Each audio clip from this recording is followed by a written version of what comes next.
Hi, my name is Kaylee and I'm a nursing student at UTMB Galveston, working with Galveston's own farmers market to help bring y'all a recipe on how to cook the eggplant. Now, if you haven't cooked eggplant before, it's totally okay because I know I did not start cooking eggplant until pretty recently actually. If they're not cooked right, they can be kind of weird in texture, but when they are cooked right, they can be a super awesome addition to a lot of your foods. Some people even add them in dishes like lasagna. But today we're just gonna show you a super simple way to just make them with like staples you probably already have in your pantry.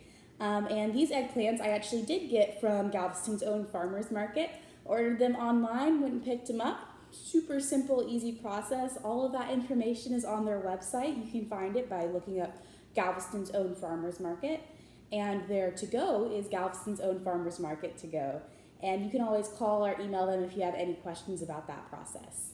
So let's get started. So first off, you're gonna need some eggplants. We're just gonna do this one today just to show you how this one goes. I'll snack on the rest of those later. So yes, you're gonna have your one eggplant or more. If you wanna make this for multiple people, you can do that too. We're gonna have some salt, some pepper, some garlic powder, and some olive oil. And then also, after we roast them, we'll have a couple of different options about how we can dress them up. So first things first, we wanna make sure that our hands have been washed and that our vegetable has been washed. And whenever you're washing produce, you don't need any sort of like special soap. As long as you're like rinsing them in cold water, getting all the dirt off, you're good to go.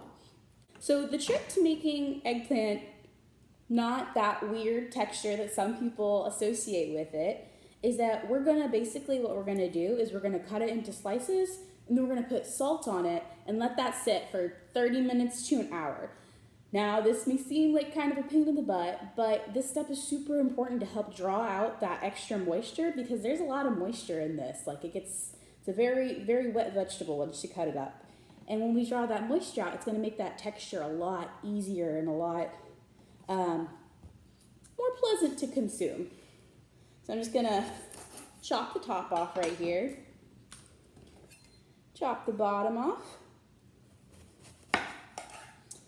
And then I'm just gonna cut it in about, let's say like ½ an inch to an inch long. That's about the length of the first part of your finger here. And this is gonna make sure that it's gonna be able to cook evenly. Because the thicker the cuts you make, the longer you're gonna have to bake them in the oven. Okay.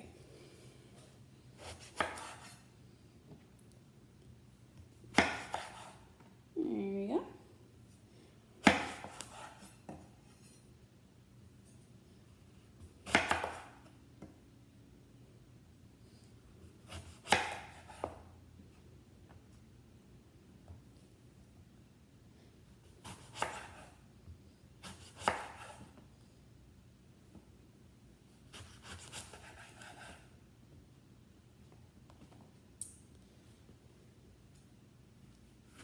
All right, got my last cut here. All right, so once you cut them, you're gonna have some pieces that look like this on the inside and others are gonna look like this, where you have some of those seeds. Those are totally okay, don't worry about cutting those out or anything. When you bake them, they taste just like the rest of it. So I have a paper towel here, where I'm just gonna put them all on the paper towel, if they fit. Let's see. Okay, got them all on my paper towel here. Now this is where we're gonna do our first round of salting. Now this salting isn't to season it. Remember, salting is gonna help pull that water out. So I'm just gonna salt it well on the top. Flip them all over.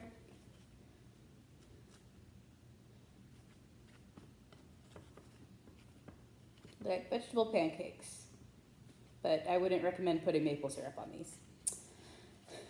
Okay, then salt that other side. All right, now we're gonna go ahead and we're gonna let these sit for at least 30 minutes. If you have an hour might be a little bit better. We're just gonna go ahead and let these sit and I'll see y'all in just a little bit. Hey y'all, I'm back at a little bit of a different angle. It's been about 30-40 minutes since we salted those eggplants. Now I just want to show y'all how much moisture it actually drew out. I don't know if you could see here. Yeah, but like look at all looks kind of like it rained on them almost. So that's why this step is so important, because at first you may not see it, but once you get in there, and what I'm doing right now is I'm blotting them down with a little napkin, and we can see that there's like all of that moisture in there. That we want to get all of that out as much as we can. So I'm just using an extra paper towel I have, and then once I have them blotted dry, I have a baking sheet that I've lined with parchment paper. If you don't have parchment paper, but you have like a spray or some sort of a butter or non-stick that you want to put on there, that works fine too. I like parchment paper because it can be a little easier to go ahead and just, you know, throw it away instead of cleaning a pan, which can be nice when you're in a hurry. And since this one we have this first napkin is completely soaked, so I'm going to go ahead and do another one, because once again, like I said, the key here is we really want to get all that moisture out as much as possible. So I just got a few more. And my oven that I have here, I've already preheated it to 400 degrees Fahrenheit. That is going to be the magic number for cooking them to get that right kind of texture and consistency. Okay.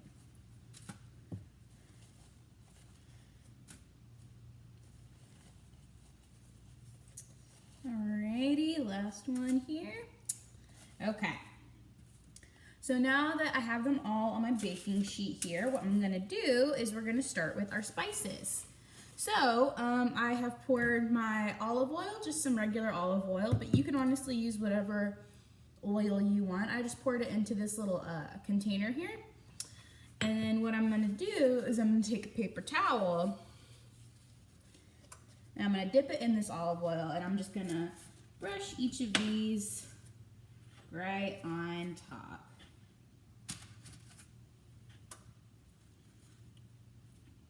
This is gonna help our spices stick. It's gonna help make it a little crispy on top.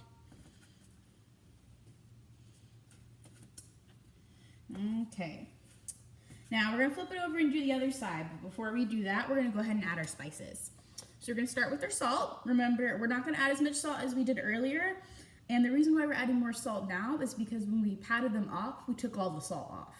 So we want to make sure that we still get a little bit of that salt flavor. Not too much, but you know, just a little sprinkle.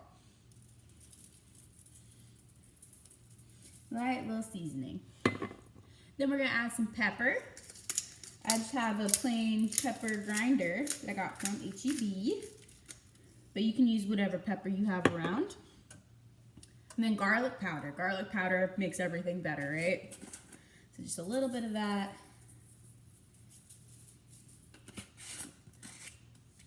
And then we're gonna flip them and do the same thing to the other side.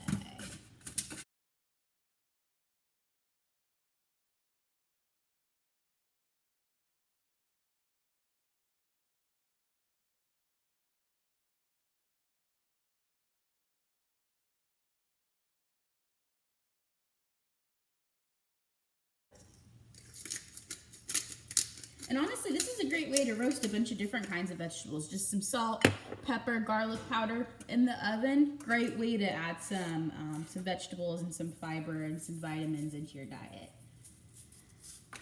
All right. So like I said, our oven right now is at 400 degrees. I'm just going to go ahead and pop those in there. All right.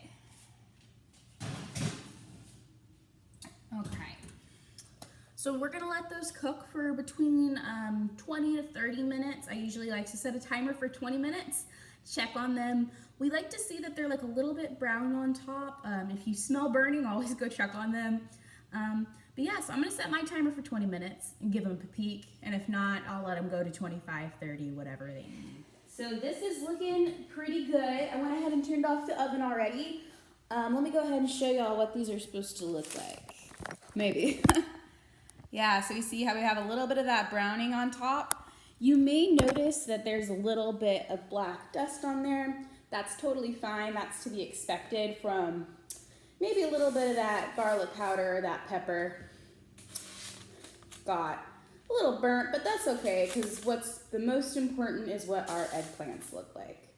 So I'm just gonna go ahead and move some of these onto a plate so I can show you how to dress them.